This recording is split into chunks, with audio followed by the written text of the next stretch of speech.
तो चलिए दोस्तों, आज का जो क्लास होने वाला है आप सभी स्टूडेंट के लिए बहुत ही खास होने वाला है। क्योंकि आज के जो इस क्लास में हम लोग करने वाले हैं क्लास 12th केमिस्ट्री का टॉप 42 VBA ऑब्जेक्टिव क्वेश्चन का क्लास करने वाले हैं दोस्तों, जो आप सभी स्टूडेंट के लिए बहुत ही खास होने वाला है। तो जो भी स्टूडेंट अगर 2024 में एग्जाम देंगे तो आप लोग जो है इस क्लास को मिस नहीं कीजिएगा दोस्तों। ये क्लास आप सभी के लिए बहुत इंपॉर्टेंट है। इसमें जो है बार बार पूछे जाने वाले जो है सवाल शामिल है। इसमें से आपका बहुत सारे क्वेश्चन पूछे जाएंगे, तो इसीलिए आप लोग अच्छे से कवर करते चलिएगा दोस्तों, और क्लास में ही याद कर लीजिएगा, ठीक है। और जो भी स्टूडेंट को अगर पीडीएफ चाहिए तो पीडीएफ के लिए आप लोग टेलीग्राम चैनल जरूर ज्वाइन हो जाइएगा, ठीक है। तो चलिए दोस्तों, हम लोग पहला क्वेश्चन देखते हैं। पहला क्वेश्चन क्या है दोस्तों कि निम्नलिखित में कौन अनुसंख्यक गुण नहीं है, इनमें से जो है कौन अनुसंख्यक गुण धर्म नहीं है। तो आप सभी को पता होगा दोस्तों कि परासरण दाब, क्वथनांक का उन्नयन, हिमांक का अवनमन, ये तीनों जो है अनुसंख्यक गुण धर्म होता है। लेकिन जो वाष्प दाब है वो अनुसंख्यक गुणधर्म नहीं है। तो राइट आंसर क्या होगा दोस्तों? ऑप्शन नंबर सी होगा।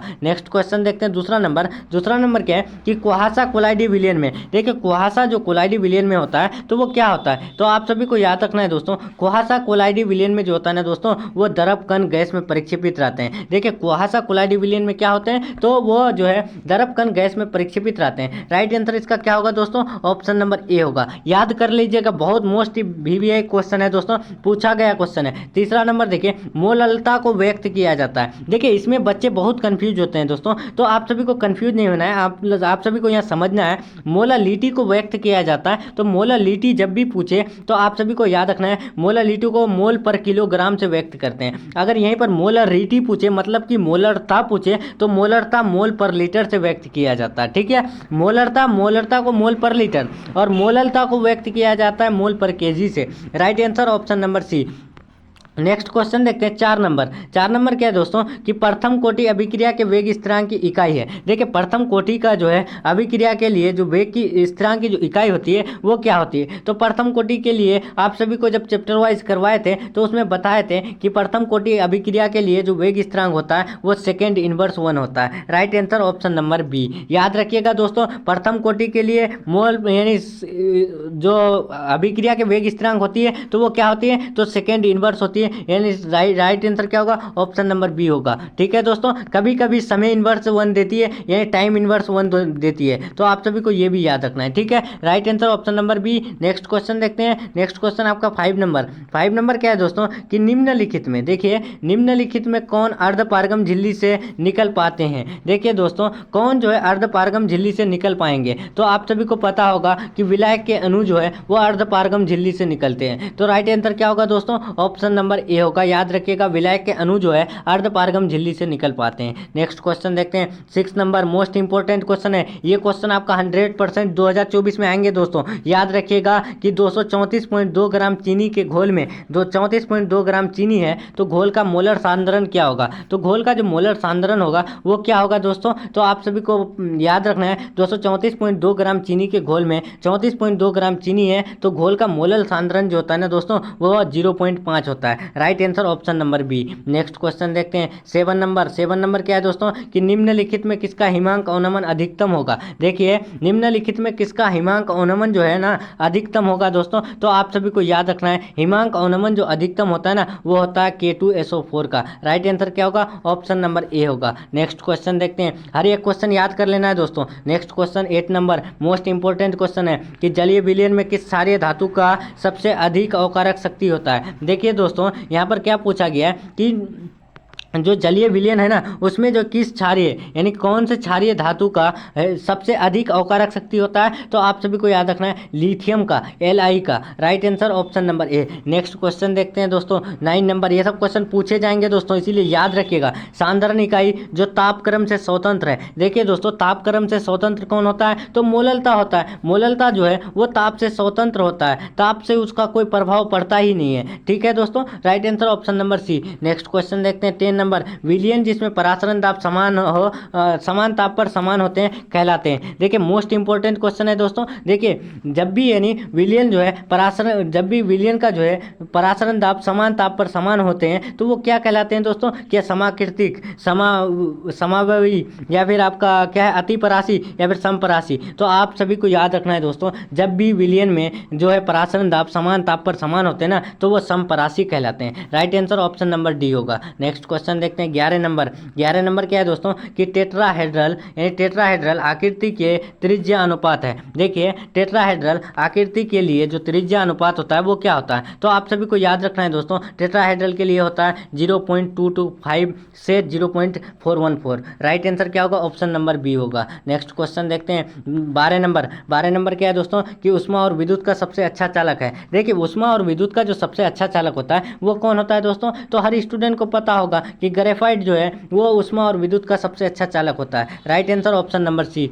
नेक्स्ट क्वेश्चन देखते हैं 13 नंबर। 13 नंबर क्या है? परासरण दाब ज्ञात करने की सबसे अच्छी विधि है। देखिए दोस्तों परासरण दाब अगर हम लोग ज्ञात करेंगे तो उसके लिए सबसे अच्छी जो विधि है वो कौन सा विधि है? तो आप सभी को याद रखना है दोस्तों, उस विधि का नाम जो है ना वो है क्या? बर्कले और हर्टले विधि। यानी बर्कले और हर्टले विधि से क्या कर सकते हैं? परासरण दाब ज्ञात कर सकते हैं और वही एक अच्छा विधि है। Next question 14 number. 14 नंबर देखिए दोस्तों कि राउल्ट के नियम के अनुसार वाष्प दाब का अपेक्षित अवनमन किसी से अवाष्पशील। देखिए दोस्तों जो राउल्ट के नियम के अनुसार जो है ना उसके अकॉर्डिंग वाष्प दाब का अपेक्षिक अवनमन क्या होता है? तो वो जो होता है ना दोस्तों विलय के मोल प्रभाज के बराबर होता है। राइट आंसर क्या होगा? ऑप्शन नंबर बी होगा। नेक्स्ट क्वेश्चन देखते हैं 15 नंबर। निम्नलिखित में कौन अनुसंख्यक गुणधर्म है? देखिए दोस्तों इनमें से जो है अनुसंख्यक गुणधर्म कौन है? क्या क्वथनांक, वाष्प दाब, परासरण दाब, हिमांक? तो इससे पहले आप सभी को बताया कि इनमें से जो अनुसंख्यक गुणधर्म है ना दोस्तों वो है कौन? परासरण दाब। राइट आंसर क्या होगा? Option number C. Next question देखते हैं। नेक्स्ट क्वेश्चन आपका 16 नंबर।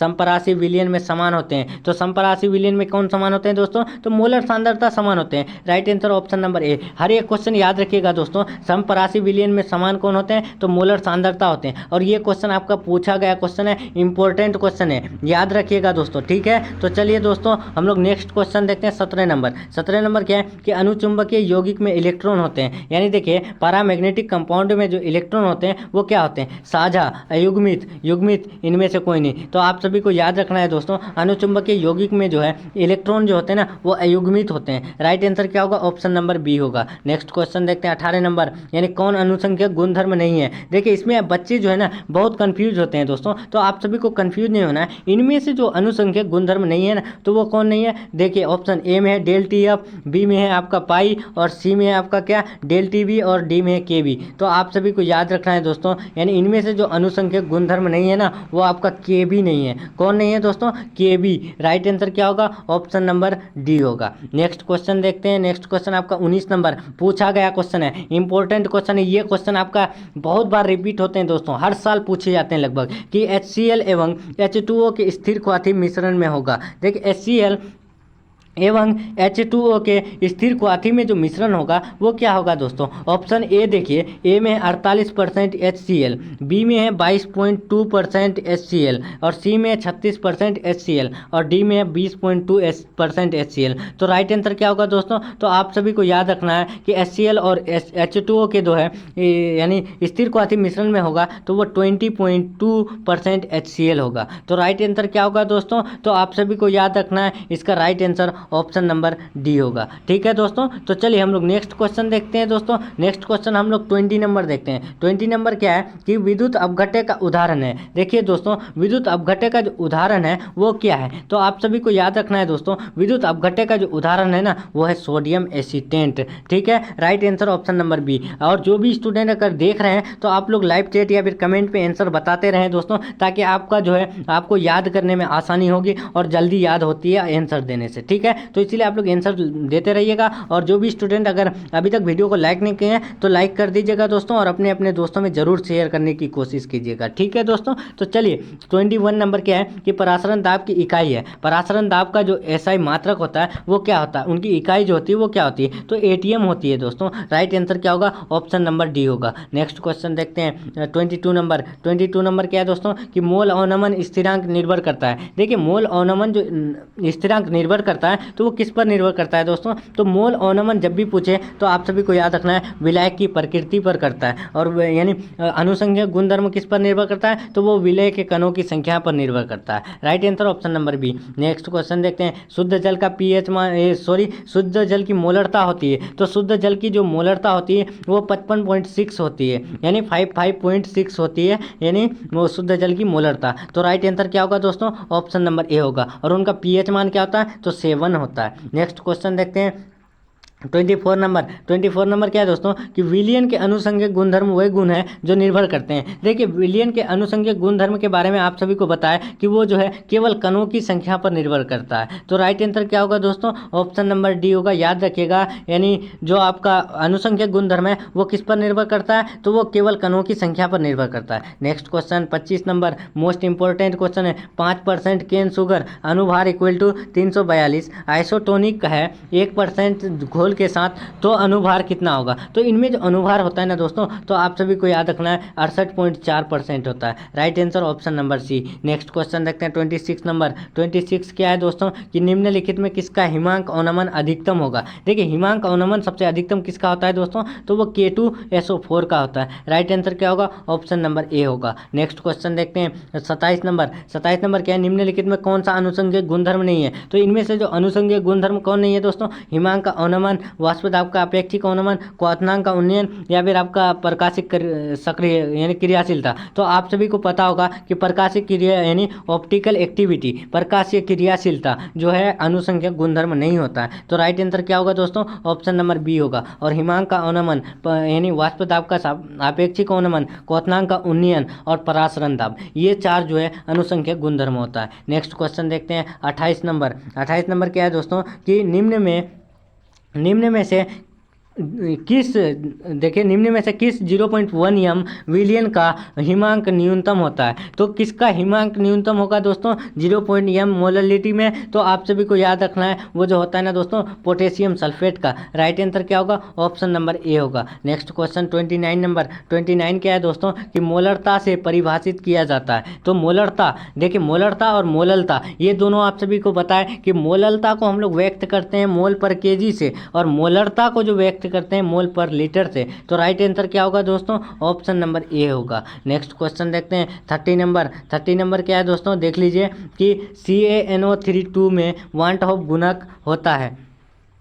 देखिए CaNO3, देखिए दोस्तों इसमें क्या बोला गया है कि CaNO3 में जो है वांट ऑफ गुणक होता है। तो इसमें जो वांट ऑफ गुणक होता है ना दोस्तों वो 3 होता है। तो आप सभी को याद रखना है CaNO3 में जो है वांट ऑफ गुणक कितना होता है? तो 3 होता है। Right answer option number C. Next question देखते हैं 31 नंबर। 31 नंबर, परासरण दाब को व्यक्त किया जाता है। देखिए परासरण दाब को हम लोग व्यक्त जो करते हैं तो वो किससे करते हैं दोस्तों? तो वो हम लोग करते हैं P = CRT से व्यक्त करते हैं। राइट आंसर ऑप्शन नंबर ए। Next question 32 number. 0.3 m phosphorus अम्ल की नॉर्मलता है। देखिए दोस्तों 0.3 m फॉस्फोरस अम्ल की जो नॉर्मलता है वो नॉर्मलता क्या होगी दोस्तों? तो आप सभी को याद रखना है 0.6 यानी नॉर्मलिटी क्या होगा? 0.6 normality. Right answer option number B. Next question देखते हैं। नेक्स्ट क्वेश्चन आपका 33 नंबर। 33 क्या है दोस्तों? विलियन में संगुणित होने वाले विलेय के लिए वांट ऑफ गुणक होता है। देखिए विलियन में जो संगुणित होने वाला जो विलेय है उनके लिए वांट ऑफ गुणक जो होता है वो क्या होता है? तो आप सभी को याद रखना है 1 से कम होता है। Right answer option number C. Next question देखते हैं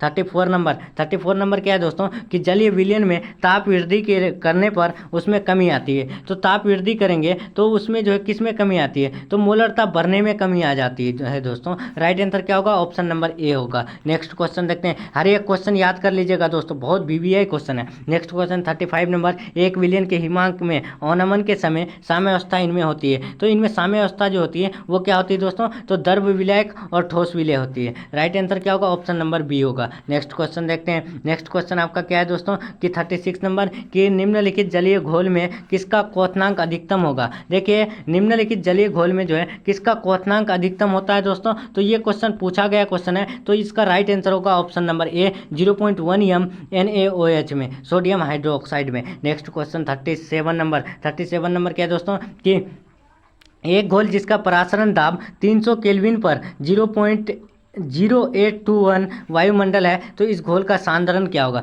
तो इस घोल का जो सांद्रण होता है वो क्या होता है दोस्तों? तो आप सभी को याद रखना है, एक घोल जिसका प्रासरण दाब 300 केल्विन पर 0.0821 यानी 0.0821 वायुमंडल है, तो इस घोल का जो सांद्रण होता है ना दोस्तों, वो आप सभी को याद रखना है, उसका सांद्रण होता है 0.033 होता है। तो राइट आंसर क्या होगा? ऑप्शन नंबर डी होगा। सेम इट इज क्वेश्चन ऐसे ही आएंगे दोस्तों, तो इसीलिए आप लोग याद रखिएगा। नेक्स्ट क्वेश्चन देखते हैं। ग्रेफाइट है, तो ग्रेफाइट जो होता है वो क्या होता है दोस्तों? तो आप सभी को याद रखना है, ग्रेफाइट जो होती है वो एक क्या होती है? तो सहसंयोजक ठोस होती है। ग्रेफाइट एक कोवालेंट यानी सॉलिड है। Right answer option number B. Next question देखते हैं 39 नंबर। सहसंयोजक ठोस है, तो इनमें से सहसंयोजक ठोस कौन है दोस्तों? क्या रॉक साल्ट, बर्फ?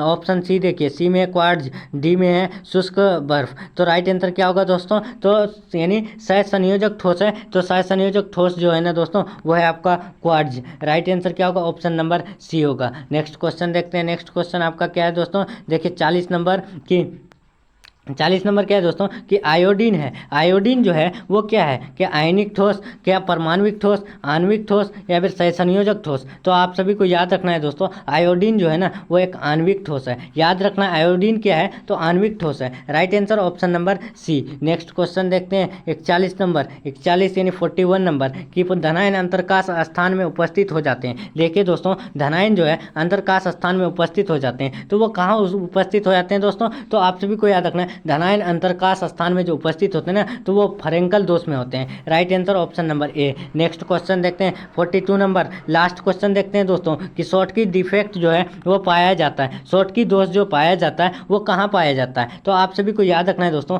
शॉर्टकी दोष जो पाया जाता है ना वो sodium chloride, potassium chloride, caesium chloride तीनों में पाया जाता है। तो इसीलिए इसका राइट आंसर क्या होगा? ऑल ऑफ दीज होगा। इनमें से सभी में जो है आपका शॉर्टकी दोष पाया जाता है। तो right answer option number D होगा। ठीक है दोस्तों, तो चलिए हम लोग का यहाँ 42 नहीं और एक क्वेश्चन है दोस्तों, 43 क्वेश्चन है, तो चलिए इसको भी हम लोग कंप्लीट कर लेते हैं। ठीक है, उसके बाद हम लोग क्लास को एंड कर देंगे। तो मरकरी, देखिए दोस्तों, पारा का प्रतिरोध शून्य हो जाता है। देखिए पारा का जो है प्रतिरोध शून्य हो जाता है किस पर? तो आप सभी को याद रखना है दोस्तों, 4 केल्विन पर। कितने पर? 4 केल्विन पर पारा का प्रतिरोध शून्य हो जाता है। राइट आंसर क्या होगा? ऑप्शन नंबर ए होगा। ठीक है दोस्तों, तो भूलिएगा नहीं, आप लोग याद रखिएगा, ये क्वेश्चन पूछा गया क्वेश्चन है और ये क्वेश्चन आपका 2024 में आने की बहुत संभावना है। तो इसलिए याद रखिएगा, पारा का प्रतिरोध जो है शून्य हो जाता है, तो वो किस पर? 4K पर। राइट आंसर ऑप्शन नंबर ए। ठीक है दोस्तों, तो चलिए आज का जो है क्लास हम लोग का यहीं तक रहने वाला है। तो जो भी स्टूडेंट को अगर PDF चाहिए ना दोस्तों आंसर की के साथ, तो आप लोग जो है